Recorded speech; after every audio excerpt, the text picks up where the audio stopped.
In all my years of learning the law of attraction, the Hermetic principles, how to manifest my deepest desires, if I had known that there was one single word that can change my entire life, I would have said it much sooner and I would have said it much more frequently. The power of this word unlocks your freedom, it fast tracks any of your efforts in manifestation, and it clears out all that random negativity that seems to show up in your life. This word has remained untouched across many languages, cultures, and centuries, but spoken at the right time, it can split timelines.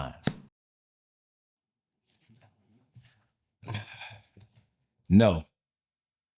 The answer is no.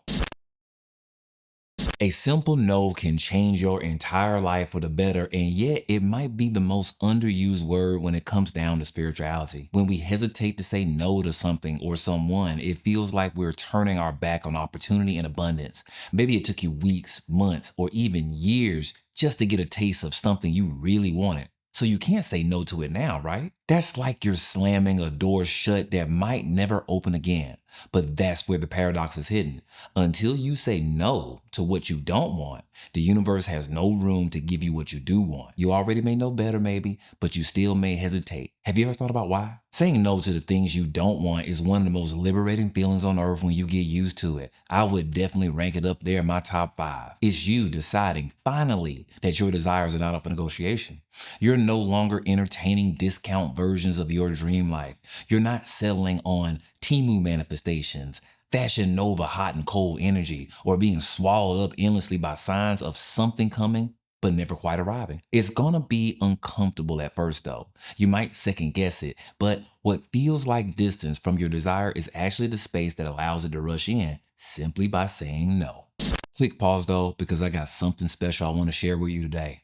I am honored to be joining my friend Peter Sage's 5-day manifestation challenge once again as a panelist. This is a live virtual masterclass happening on June 4th, June 6th, and June 8th. And trust me, you don't want to miss it this time. I took part last year and the breakthroughs that our members had were real. If you're ready to take your manifestation game to the next level, comment "I'm ready" and I'll send you the link to sign up. Spots are limited, so don't hesitate this time. Sign up. But back to the topic at hand, you should say no to a lot of things out there, but not this opportunity. And to really understand why this one word carries so much spiritual weight, we have to look at what it actually does to your energy when you decide to stand on business. See, when we don't say no, when we hesitate, when we justify, when we compromise, it's usually because we're reacting. But reacting to what though? Fear, scarcity, the illusion that's what's being offered right in front of your face is the best that it's ever going to get. So you got to take it. And when you live in a reactive state like that, you're not going to be creating life anymore. You're going to be negotiating with it. This is why the resistance shows up stronger the closer you get to what you actually want.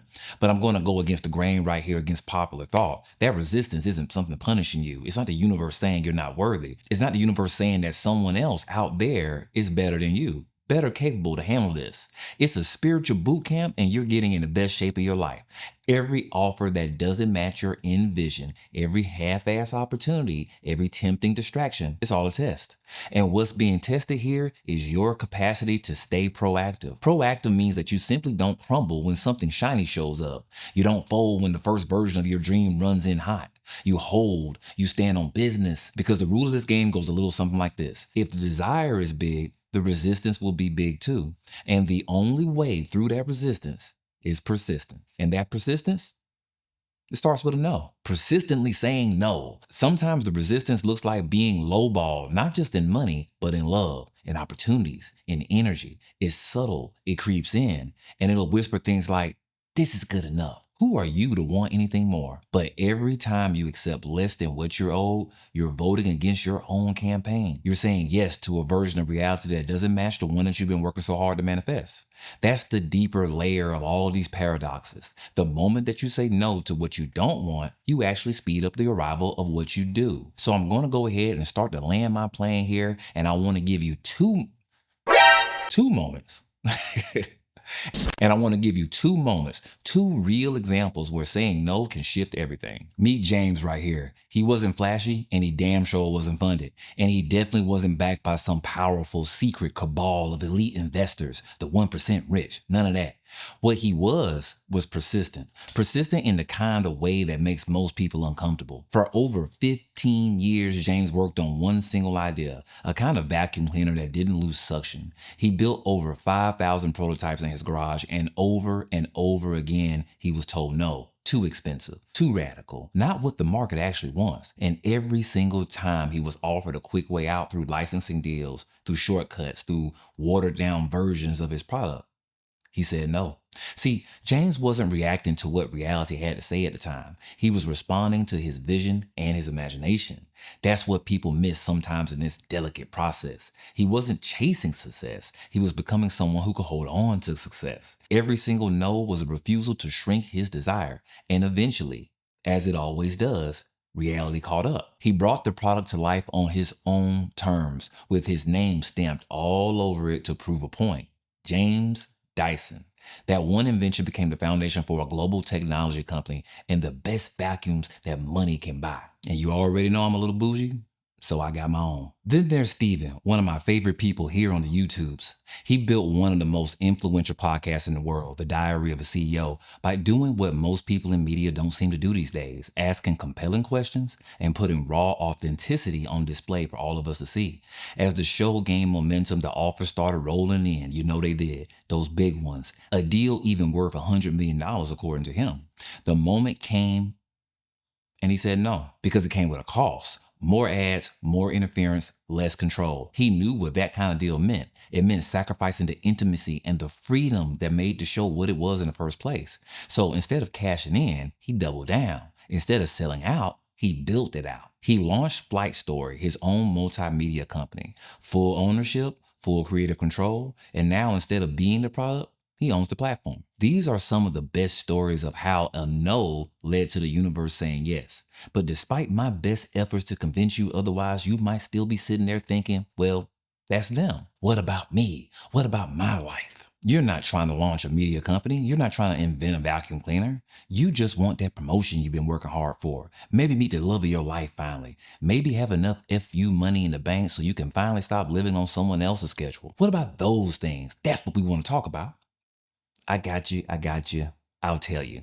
If you're dealing with a roadblock in your career, hopping from interview to interview even, and the only offers on the table are less than what you know you deserve or what you know your true value is, it's not always about being patient for the right offer. It's about saying no to the wrong ones. It's about being persistent in your vision, in your value. If the title is right, but the pay isn't, or the pay is better, but your creativity gets a muzzle slapped on it, your no isn't a rejection to that opportunity. It's an affirmation of your value.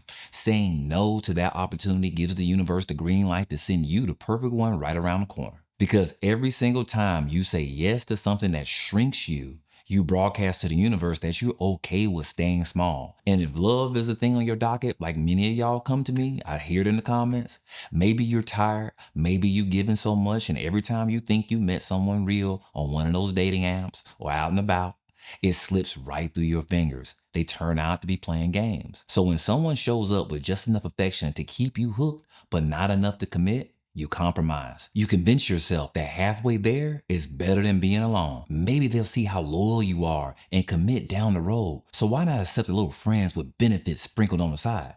That's not how this game goes. Saying no to love that's inconsistent, that's unavailable, will unlock deeper forms to enter into your life from all directions. It's self-respect that we're talking about, and everybody loves that. The minute you stop entertaining connections that chip away at your sense of self-worth, you free up space for real intimacy to come and find you, come and hunt you down. Sometimes the hardest no to say is to a life that you've gotten a little bit too complacent with, the one that's safe, predictable, and familiar, but not fulfilling. And when you finally say it, when you finally say that magic word, that's when everything shifts. So yeah, Dyson, Bartlett, those are great stories, but your story, that's the one that I'm interested in, because the moment you stop apologizing for what you want and start refusing what doesn't reflect it is the moment the universe stops testing you and starts delivering. That's our talk for today. If you enjoyed this video, and I know you did, share your thoughts and check out some of my other episodes that'll serve you just as well. Mark your calendars and remember to sign up for the 5-day manifestation challenge that I'm hosting with my friend Peter Sage. If you're ready to manifest with clarity and precision, just comment "I'm ready" and I'll send you the link. I am Sean, and you are neither here nor there. Thank you for spending your time and space with me.